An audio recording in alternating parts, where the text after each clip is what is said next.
Matag isyu og istorya sa atong palibot. Adunay nagmadaugon, adunay idaog-daog. Matag kadaugan, adunay musyagit ug kapakyasan. Matag insidente, adunay agrabyado ug adunay akusado. Kasagaran, husgahan na kini sa publiko una pa man masangat ang kaso didto sa husgado. Sa matag issue, adunay mga taong nagpalayo. Newsliners, hinumdumi, ikaw ug ako adunay katungod ug kini nakapatik sa atong batakang balaod. Sayron ta ang mga tubag sa matag issue kay ikaw ug ako apektado. We need to balance our lines matud pa. O kini ang inyong madungog dinhi sa Hardline. Ako si Edith Caduaya mag-ubanta sa pagtuki sa mga issue beyond colors, beyond race, beyond the punchlines. This is Hardline. Good day, Newsliners! Karong adlaw atong makauban ang the most sought after na tao sa Davao Region. Si former Speaker Pantaleon Diaz Alvarez, and naa siya ipang-explain sa ato about sa issues, no, how he jumped ship daw, no? How he changed heart. Unya unsa nay dagan sa Davao del Norte. Ako si Edith Caduaya. Uban ni kami din sa Hardline.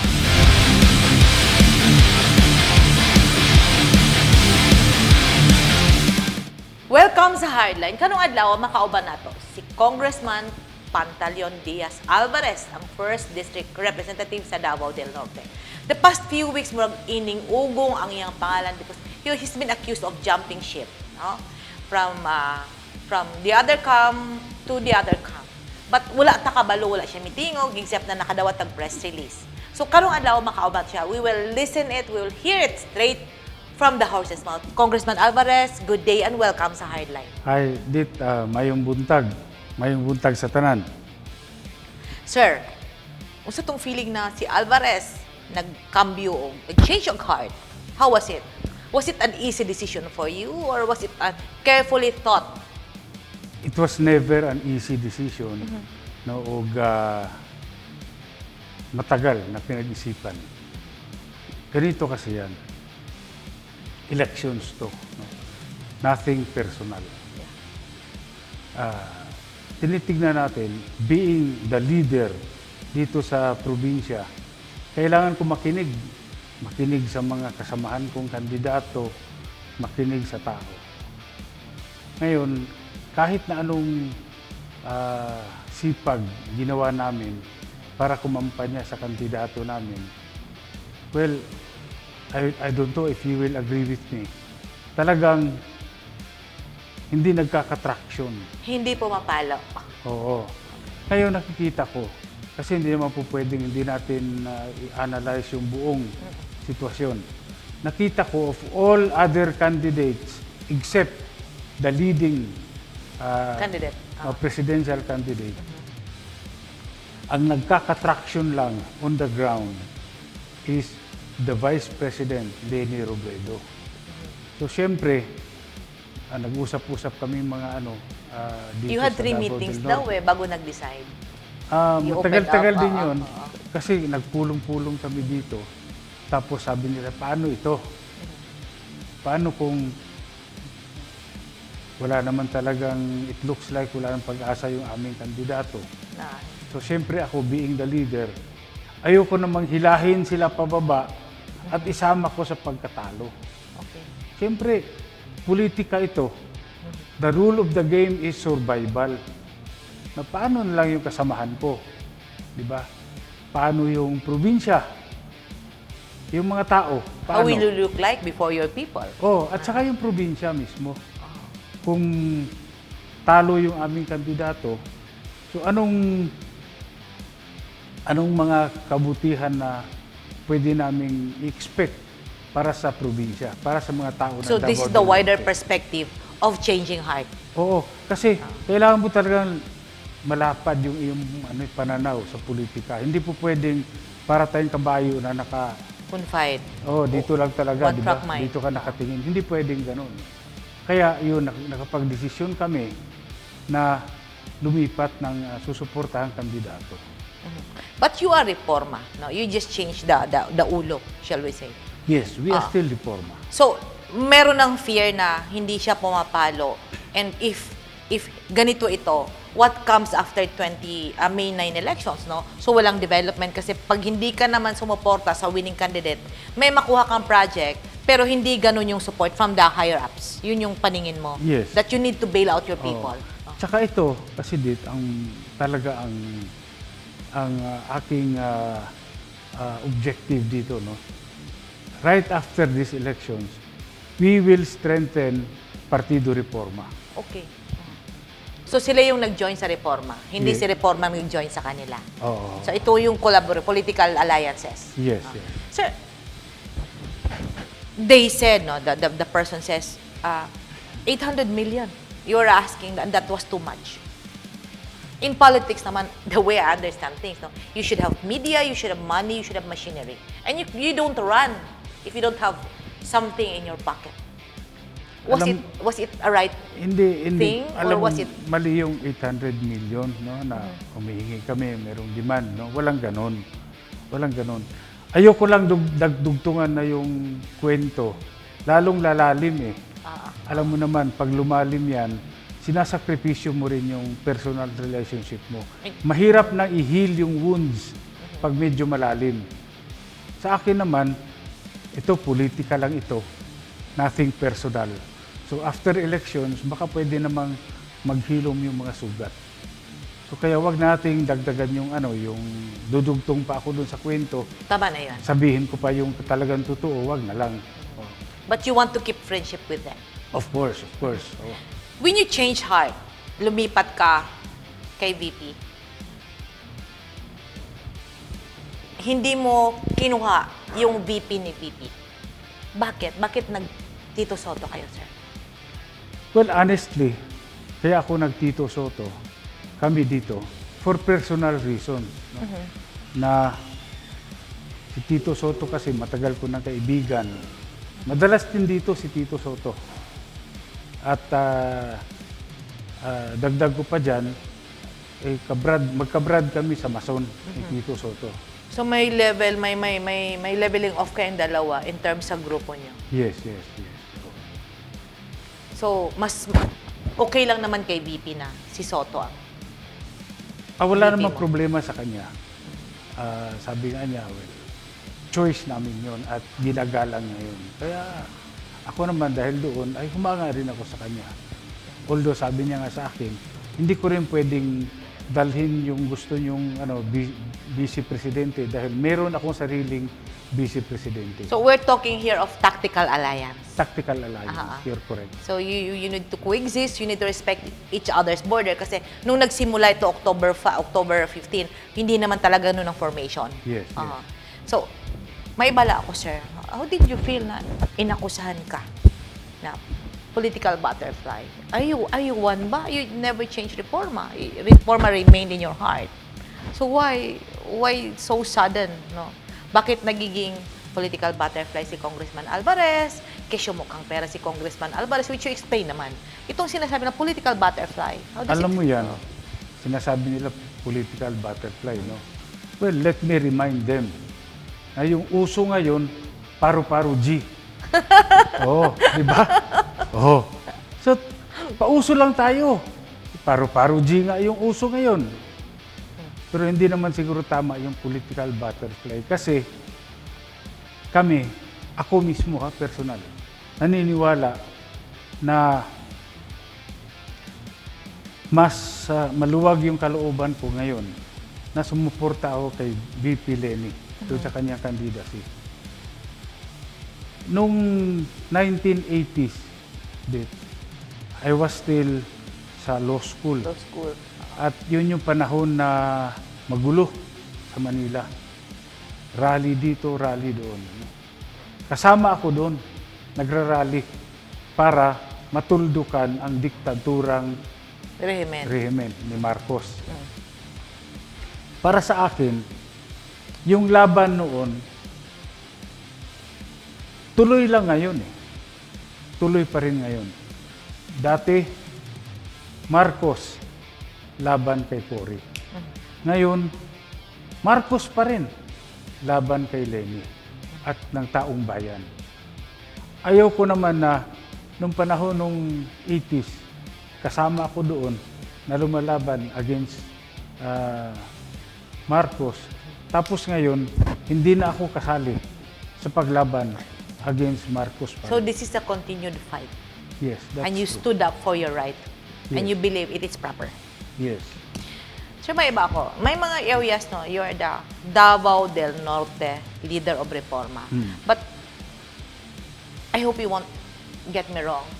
Bumilib ako sa yung execution ng may free zones kayo. Isang town at isang city. Why it happened ba? Anong isang taon, isang city? Si Santo Tomas nag-free zone sa ulo. Si Samal nag-free zone sa ulo. Because of personal friendship daw. Oo. How do you look at it ba? Kasi, kailangan kong igalang yun eh. Good. Dahil, okay, Santo Tomas. Kinausap ako ni Mayor Evangelista, Congressman, pwede ba nasa presidente, okay ako sa susuportahan natin. Pero yung Vice President, pwede bang ang suportahan ko si ganito? Kasi nga, Give meron mo na kaming... sa amin. Kasi meron kaming personal friendship. Sabi ko, walang problema sa akin yan, Mayor. Kasi gusto ko rin, kung ako, sa kaso ko, igalang din yung aking Desisyon. yung decision. Pagka personal ko na kaibigan yan, hindi ko pwedeng talikuran, di sana samahan mo rin ako, parang gano'n, igalang mo. Kaya gano'n. So, dun sa ibang lugar, yung halimbawa, Samal, okay rin yun. Ginagalang natin yan. So, nakikita ko, sir, ha?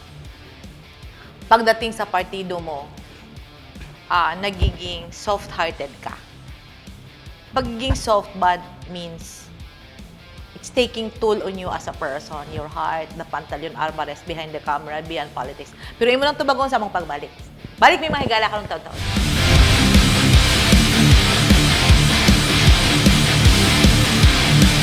Balik din his hardline, kagani nag-explain ni Congressman Alvarez, it is not easy for him to change heart. And it was not money after all. It was Davao del Norte's political survival. Which I think maybe that we need to honor, being the leader of the party.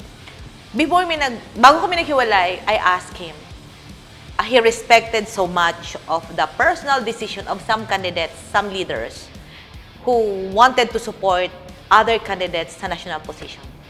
So, sir, nakikita ko, iba yung dating mo.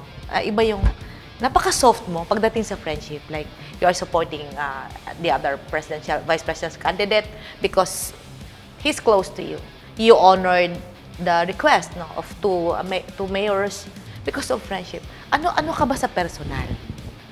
Mapagmahal? O ano ba yun? Iba yung nakikita ng publiko eh.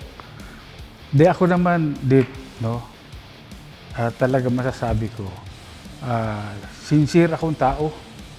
Hindi ako pwedeng, yung bang kung ano yung sasabihin ko sa'yo, iba yung Gagawin mo. nasa isip ko. Hindi ganun. Black is black, white is white. Kung ano yung nasa isip ko, yun na yun. What you see is what you get. So, ganun talaga ako. Kung iba yung paningin sa akin, nung ako'y naging Speaker of the House, well, kanilang paningin yun. Because you need to be tough. No? Ikaw ang speaker. You don't need to be lumpin. May You mga need to panahon kasi na strike the talaga. balance. Yeah. So, ang bait mo. Sir, balikan ko lang. May mga times na you've been accused, no? I hope you won't take it against me, No. ha? Because mga newsliners na wala may script, wala po siya kabalo of what is running in my mind. But I had a plan last night. Nadadawit yung pangalan nyo sa Regine. Did you invested or you invested because you wanted to get something? Or ano ka ba talaga sa Regine? Hindi, ganito yan. Nung nag-umpisa yan, no?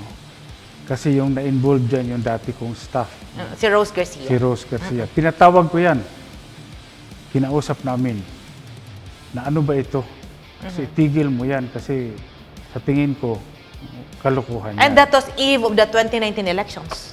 Ano pa yan? Yung bago 2018 eh. mag-election. 2018 siya nag-start. So, sabi niya, hindi sir, okay ito, ganyan. Sabi ko, siguraduhin mo lang yan. Kasi ayaw ko ng yung mga ganyang estilo. Kanya nung right after elections, nung nagkakaproblema na sila, inalis ko siya sa staff ko. Sumulat ako sa House of Representatives na i-terminate yung employment. Ganun na nangyari doon. Did you invested ba? No, wala.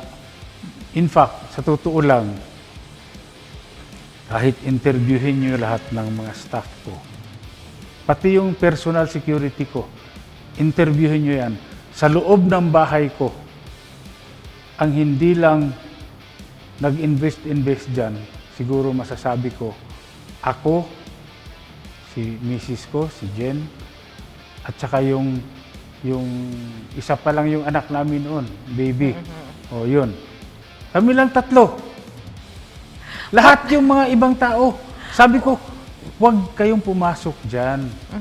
Kasi sa palagay ko, hindi talaga legal yan. And people judge you based on association because Miss Garcia was with you, so dapat dawit ka din. Damay-damay ang show. No, yan kasi, itong mga, siyempre, yung mga kalaban sa politika, no? Maghahanap yan sila ng pwedeng malink sa akin na issue na magagalit yung tao. Kanya lang, unfortunately for them, medyo mas marami ako nagawang mabuti sa mga tao siguro kaysa nagawang masama sa tao. Kanya hindi naman tumatalab. How do you feel ba being alluded to? Ano yung feeling mo na, hindi ko alam to ha. Bakit ba sa akin tumatama ang bola? And this is political season and it hurts. Not you, maybe because you're tough. But the family and people close to you, how they perceived it, how they take all these things. Siyempre, masama ang loob ko dahil, alam mo, hindi man lang ako kumita dyan kahit 5. Have you benefited ba? Ha? Naka-benefit ka ba? Wala. Bakit dawit ka?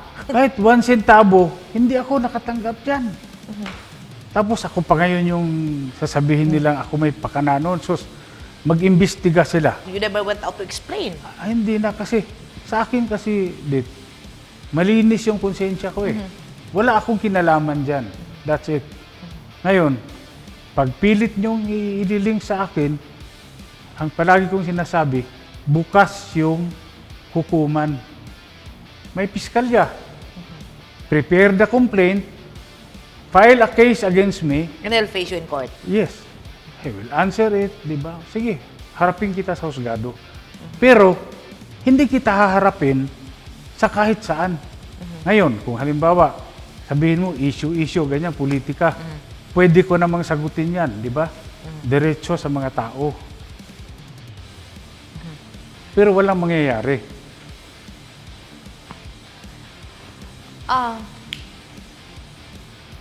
When we entered Tagum City kanina, nakita namin Bangon Davao del Norte. Was it right, no? Bangon Davao del Norte, di ba? Natulog ba ang Davao del Norte? Kasi pag bumangon ka, gumising ka, you just came from a deep sleep. Is it sleeping ba? Natulog ang Davao del Norte for 55 years. Okay. During the administration of the Del Rosarios and the Florendos. Okay. 2019 elections, nagising ang Davao del Norte. Nagising. Tapos ngayon, sinasabi nila, bangon daw Davao del Norte, bangon. Well, sabi ko nga, bangon. Sinto nagsasabing bangon? They are your political opponents. Pambihira. Mahirap po ba, sir, na mag-change ng damit? Like, you never change as reforma, but you change the upper candidates. And what was the first question? What was your explanation before you had a rally and there was a mammoth crowd? Ano ba yung dapat ipaliwanag sa mga taga Davao del Norte? Bakit na iba? Bakit iba na yung napupusuan ko? Bakit ba ako nagpalit? How did you explain it before them? And they were listening to you attentively. Ganito kasi. No? Unang-una, sa akin, consideration ko, hindi manalo at makabalik ang Marcos pagka-presidente ng Pilipinas. Malaki masyado mga kasama ang involved dito na kinabukasan ng ating bansa. Unang-una lang, pag ibalik mo ang presidente yan, lahat lahat ng utang sa Pilipinas by the billions of pesos, ha? Pati yung mga ill-gotten wealth noon, wala na yun. Kalimutan mo na yun. Malaki ang mawawala sa bansa natin. Hindi ba mahirap magpalit ng kulay? Sus. Pwede nga magpalit ng kulay sa sasakyan, change color. Kuha ka lang ng clearance sa LTO, di ba? Change color. Oh, pwede. Pinturahan mo yung sasakyan mo ng iba. Pwede yun, basta kuha ka ng clearance sa LTO. Ganon din dito. Change color ka. Kuha ka lang ng clearance sa mga kasama mo. Sa Kuha ka partido. ng clearance sa mga tao. So, balikan ko lang yung sinasabi mo. This is not a personality fight. The May 9, 2022 elections, hindi po personal na away. Ito ba ano ba to? Labanan ng prinsipyo o labanan ng... Kung hindi siya personal fight, kung hindi siya personality fight, ano ba to? Is this a principle fight? Ito, kung titingnan natin, labanan talaga to ng ng prinsipyo. Okay. Saan ka tumatayo? Dito ka sa maraming atraso sa bayan? O dito ka sa walang atraso sa bayan? Yun eh. Kasi kung pera-pera lang ang laban, edi kung sino yung magbigay sa'yo ng maraming pera, doon ka. Tapos yun nga, yung merong tanong noon minsan, sinabi sa akin, ano ba itong pinaglabanan dito? Prinsipyo o pera? Sabi ko, malinaw na prinsipyo lang ang pinaglalabanan dito. Kasi wala namang pera to speak of. Oo, na pinag-uusapan natin. Bakit? Sinabi nga ni Senator Lacson na wala siyang pera. So anong pera pinag-aawayan dito? Wala. Prinsipyo lang talaga. Prinsipyo kung saan ka susuporta hanggang sa dulo. Dito ba sa may laban pa o doon na sa walang laban? Na alam mo nang talo talaga. Di ba? So sayang naman yung pagkakataon na sana meron ako na itulong para hindi manalo si Marcos. Hindi ko tinulong. Sayang naman yun. Kaya nagdesisyon kami na dito kami tutulong kay Vice President Leni Robredo. Yun din yung ginawa ko. After Holy Week, umikot ako. Ang dami kong kinausap na mga kaibigan, no? Sa iba't ibang You probinsya. moved around Mindanao daw. Yes. Was it true? Yes, totoo. Kinausap ko sa Surigao Sur, si Kani. Johnny Pimentel. Ah. Nakumbinsi ko naman na sumama. Kinausap ko si Edibong Plaza sa Agusan Sur. Nakumbinsi ko sumama. Kinausap ko yung mga matugas sa Surigao del Norte. Nakumbinsi ko rin na sumama. Marami pa akong kakausapin, no? Itong Zamboanga Peninsula at kung iba pa. So sunod-sunod ito. Marami nang nabahid sa'yo, like, parang hinakakalimutan kung sino ba si Pantaleon Diaz Alvarez before you join politics. Personal question ko, naging mayaman ka ba because you joined Congress? Hindi siguro dito kasi hanggang ngayon hindi naman ako mayaman eh. Hindi ako mayaman hanggang ngayon. May panggastos konti, pero hindi mayaman. Pero hindi ko rin sinabi na anak ako ng mahirap. I never claimed You that. had loads of properties. I never Am I claimed right? that. Dahil pagka sinabi ko yon, nung nag-umpisa ako ng politika, kung sinabi ko, bulat umpisa na anak ako ng mahirap, doon pa lang nagsinungaling na ako. Dahil hindi ako anak ng mahirap. Oh. Kilala yung magulang ko. Landed ang Doon parents sa name mo. Pantukan. Ah. Oo. At alam nila yon kung anong hanap buhay ng pamilya ko. Does it hurt ba? Na- Kawatan ka, nangawat ka, nangurakot ka. At siyempre, masakit yun. Kasi hindi ko naman ginawa eh. Pero kung ginawa ko yun, walang problema. Kibit balikat na lang. Oo. Wala akong pakialam Walang dyan. problema. Ah. Pero ito nga sabi ko, sige, sabihin mong nagnakaw ako, okay. File ka ng kaso. Doon ako mag-explain sa korte. Hindi sa'yo. Ba't ako mag-explain sa'yo? I don't owe you anything. Di ba?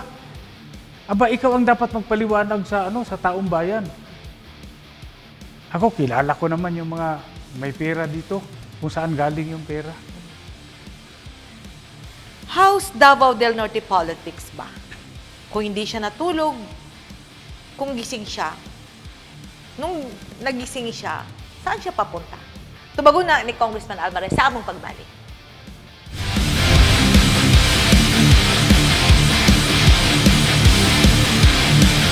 Balik din sa hardline. Gitubag na ni Congressman Alvarez. The seat of Congress does not enrich me, but I am of service to my people. It hurts to be accused of something when truth and in fact, he didn't do anything. He is a human being, he has a family, he has friends. Hindi naman niya dinidinay at sinasabi na walang-wala siya nung nag-start siya kasi landed yung parents niya sa Davao de Oro. Napag-usapan natin lahat-lahat about sa buhay mo, sa political career mo. Pag-usapan natin, sir, yung bumangon ka, Davao del Norte, kung sinabi mo kayo nagising eh. So, ngayong gising siya, saan siya papunta? Maganda yan, no? Yung saan papunta yung Davao del Norte, Yes. yan ay tanong na ang makakasagot lamang ay yung mga leaders na pinili ng taong bayan sa Davao del Norte. Kung sino yung mga leaders na nakaupo dyan, kasama ako dyan bilang congressman, kasama yung gobernador ko bilang gobernador. Tingnan mo naman ito, nung nagising yung Davao del Norte, marami ang nakikita ng taong bayan. Dati, yung zero billing, dyan lang sa akin, sa Davao. And you've been loved for that. Davao Regional Medical Center. Pumapatak yan sa'yo, ha? Yes. Oo. Pero ngayon, ang zero billing, pati na lahat ng district hospitals ng Davao del Norte. Really? Zero billing na rin yun. Binigyan ng pondo ng ating gobernador para mag-zero billing sa Kapalong, sa Carmen, hanggang sa Igacos. Zero billing na rin yan. So maraming nangyayari sa Davao del Norte. Marami pa akong gustong mangyari sa probinsya ng Davao del Norte. Kanya lang, as we all know, this is my last term of office.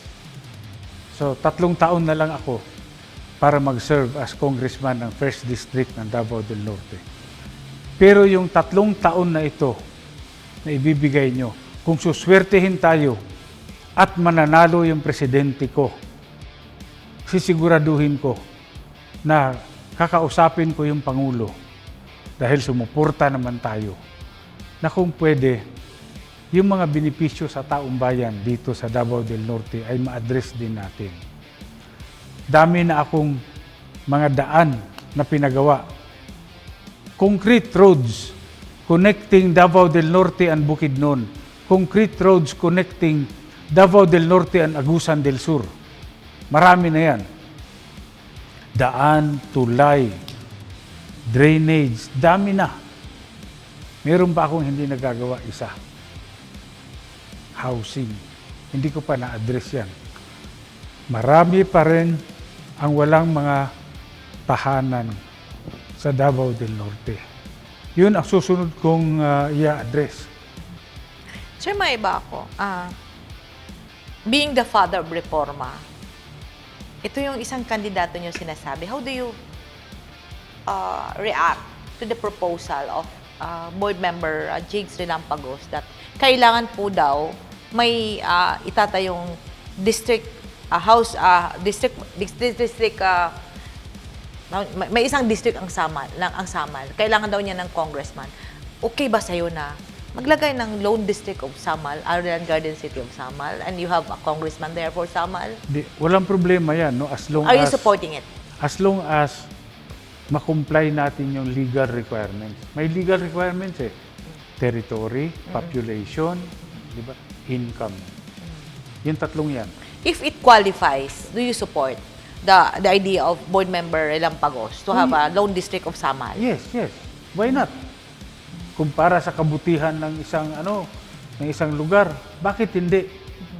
Kasi kung ang Samal nga city na nga siya, no? So ibig sabihin, baka sa population mag-qualify na yan. Sa income hindi ako sigurado. Pero sa land area, definitely yes. Nabanggit mo kanina ito lang yung friendship napaka deep sa'yo. One of your friends will bow down from politics come June 30. Namimiss mo ba si President Duterte? Honestly, yes. Ano yung nawala? Alam mo, masakit eh. Dahil kaibigan ko talaga siya.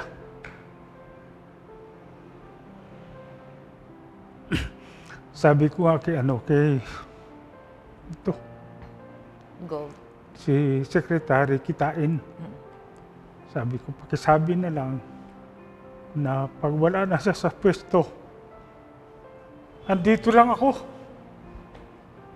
You reconnect because you were too close to each other. I was a witness to that. Siguro, sir, may mga panahon lang na dapat dito ka, dito siya. But I know deep in your heart, you remain friends. One day soon, you're gonna meet each other. Yes. Siguro, papag-usapan nyo, nung umikot tayo sa Surigao Road, naiwan yung sasakyan mo, naiwan ako. So, any wish for your friend, kay Mayor Rudy, na hanggang ngayon dumidistansya sa national candidate niya? Well, I wish him good health and a long life. Balikan ko lang, you have offered so much for Davao del Norte. You offered your life, you offered your resources, and it is your moment now, Congressman Alvarez. People wanted to pull you down, but you're moving up. People wanted to ruin your name, but your name has been a brand. It is your moment. Talk to your people, to Davao del Norte people, and to your friends whom you wanted to send messages. It's your time, sir. Well, mga kaigsuunan ko sa Davao del Norte, daghang salamat. O hopefully, mag-uban-uban ta sa kalisod, sa kapait o sa kalipay. Daghang yung kayong salamat. Mahigala, naghimong mabulukon, nahimong emotional ang atong one-on-one interview kay Congressman Alvarez. We know for a fact that he is a very, very real person beyond camera, beyond politics. In our country, they said, for you to win an election, you need to have a machinery, you need to have money, you need to have media. And you need to have, ito yun, yung pinaka-importante sinasabi ni Congressman Alvarez, you need to perform, you need to serve. Si political party naman is, yung name ng political party, hindi siya yung iboboto mo eh. Dapat maging critical tayo. Ang iboboto mo ba? May performance. Ang iboboto mo, magserbisyo sa'yo. Taong bayan, humusga ka. Because your future lies in your hands. Come May 9 elections. Ako si Edith Caduaya, and this has been one segment of Hardline. Good day!